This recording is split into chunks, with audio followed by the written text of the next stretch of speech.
In a small village at the edge of the valley lived a young blacksmith named Elias. Though his trade kept him busy, Elias was known for his unwavering integrity. He never overcharged his customers, always fulfilled his promises, and treated everyone with kindness. But despite his honesty, he lived humbly, for his earnings were meager, and the kingdom was rife with corruption. One fateful day, a royal messenger arrived at the village, announcing that the king was gravely ill. The only cure, the messenger declared, is the honest heart. Whoever retrieves it shall be richly rewarded and honored. But many villagers, lured by the promise of wealth and fame, set off in search of the artifact. Elias hesitated. Though he didn't care for riches, he knew the honest heart could save the king and perhaps bring justice to a broken kingdom.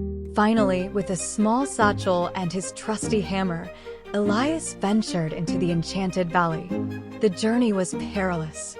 The valley was filled with treacherous paths, wild beasts, and illusions that tested a traveler's resolve.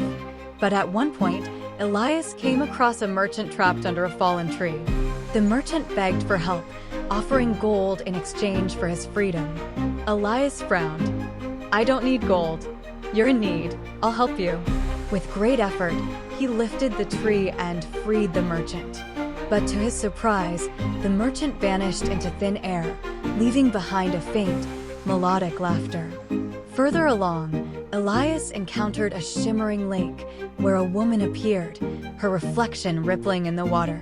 "Tell me, traveler," she said, her voice soft as the wind, "what would you do with the honest heart? Would you claim its power for yourself or give it to the king?" Elias thought carefully. "The honest heart belongs to no one," he replied. "I would offer it to the king, but only if his intentions are just. If not, I would keep it safe." The woman smiled, and the lake shimmered with light before returning to its stillness. Finally, after days of travel, Elias reached the heart of the valley, where the honest heart rested on a pedestal of stone. But surrounding it were the bones of those who had come before, their greed and deceit laid bare by the artifact's power. As Elias approached, the ruby glowed faintly. He hesitated, his heart pounding. What if he wasn't worthy? Taking a deep breath, he placed his hands on the honest heart. It pulsed with warmth, and a voice resonated in his mind. "Why have you come?" "To help," Elias replied honestly.